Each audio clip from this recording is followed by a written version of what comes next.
The Wizard Will See You Now. Wicked is the popular movie, defying gravity at the box office, becoming the highest-grossing Broadway musical of all time to grace the big screen. Earlier this week, I had the privilege to sit down with the man behind the curtain, director of Wicked, John M. Chu. Thanks for joining me, John. Look, the blockbuster movie musical Wicked, it's a feast for the senses. Frankly, all of your movies are a feast for the senses. This is the second musical you've brought to the big screen after working with Lin-Manuel Miranda on In the Heights. What I love about this is you're actually making musical theater accessible to people globally, because sometimes I think people think musicals live in one space and movies live in another. But do you ever get scared about making sure that you honor the original work, or is this just a chance for you to make it your own? It's kind of both. You know, I think people hope that it feels like not just the same, that it uses the expansive canvas of the cinema. And so I got to see Wicked before it was on Broadway. So I'm like patient zero, and I had no context before seeing it. And I was blown away by it, and I was swept away, and I'd been obsessed for 20 years. So for me, I want to protect it as much as possible. But at the same time, I know the tools that we have in cinema to sweep the audience into this world, to get the intimate performances of these two great performers in this. So I hopefully we made it our own by giving it both modern context and giving us the best seats in the house, no matter what angle we're in. You know, there's some people on social media, they're pointing out, John, that your art seemingly mirrors post-election life here in America, with some comparisons of The Wizard, for example, to Donald Trump, and Elphaba's persecution to communities of color. You've said something that really struck a chord with me. You said, when the path doesn't seem like it's ours, we always rise above, and sometimes we find that we could fly. How do we keep the hope? How do we keep the belief in something good and better when sometimes it just seems really dark? Yeah, I think that's a hard one. I think it's all of us have to decide that we want to be those people. I think that story has a big place in our society today. And I think we used to tell giant stories to ourselves. Let's get to the moon. Let's have big dreams. And I think we're in a time where it's, you know, pessimism is maybe taken over a little bit, and it's hard to dream when you're just trying to get through day by day.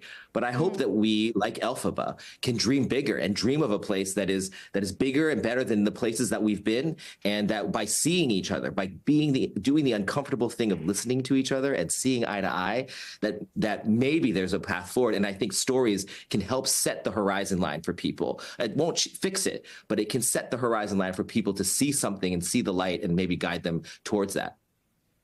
So, John, I think the word overachiever is an understatement. Your parents, your Asian parents, must be very proud of you. My mom's proud of you, frankly, and you haven't even met her. Thank you.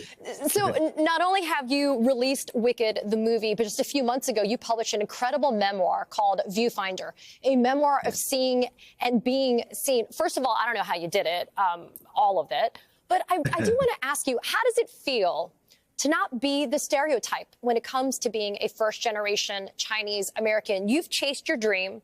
You've achieved it. You continue to just move the goalposts in terms of success. But you're doing it in an industry where our community, the AAPI community, remains grossly underrepresented.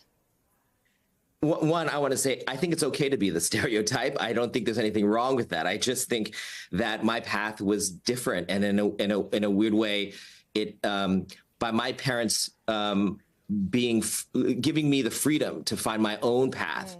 Allowed me to dream outside of the lines of a stereotype. And so I feel very blessed that they always said, you know, we have a Chinese restaurant. I'm doing homework at the bar and things like that. And they're like, you will never, you think you are not, you don't have the advantages in where you are, but you have the biggest advantages. We have a restaurant, so you'll never go hungry. And we have a house, so you'll never be homeless. So that means every choice you make can be without fear of losing everything. So take advantage of that. You have the biggest advantage. And I think that really helped me. And that helps me to today with my children and the choices that I make and the movies that I want to make. It gives me a lot of courage to do things that maybe other people don't have the privilege of doing.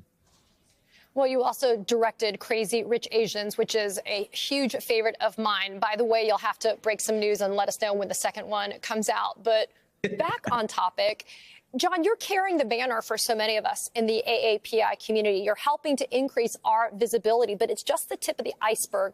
What can we do in terms of more to be able to really kind of uplift our community? Well, I think that I am not leading the community. Actually, I think the community really led me to where I need to find myself. I was making movies. I was doing fine. I think it was the community talking back of whether when it was Oscar So White or starring John Cho movements that were happening, Gold House. It was a new generation of Asian storytellers, of entrepreneurs who are saying we want to build a better world where we can have a different identity for ourselves, and we get to determine that. We get to make fun of ourselves. And that sort of put the spotlight on myself to be like, well, what am I doing? I'm in the movie business. I can change this. I can actually do this. And so I feel very lucky to have received that message and then be able to execute that in a way. And I think that is the recipe that then hopefully the movie inspires someone else to say, hey, I can be a storyteller, or I can do this or that, or I can be beautiful. I am beautiful. And I hope that we just continue this flow of encouraging, of disrupting, and leaving it up to this generation and people out there who are looking at this camera right now to go and get pushed to go do that thing that they've been thinking of. I know it's a great idea. I know it's going to be hard to get through, but if we can encourage them and be there on the other side, like what they were, like you all were during Crazy Rich Asians coming out, it is so immensely helpful to know that there's a community behind you. John, I got one last question because we got to go.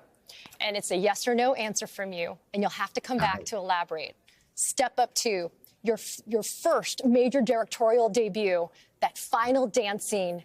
Can you dance like that? Hell no. I wish. At a wedding after a few drinks, maybe. You never know. John M. Chu, it has been a pleasure. I do invite everybody who's tuning in to go to YouTube, check out that final dance scene from Step Up 2, because, John, that was spectacular. I appreciate your time, my friend. Thanks for being here. Thank you.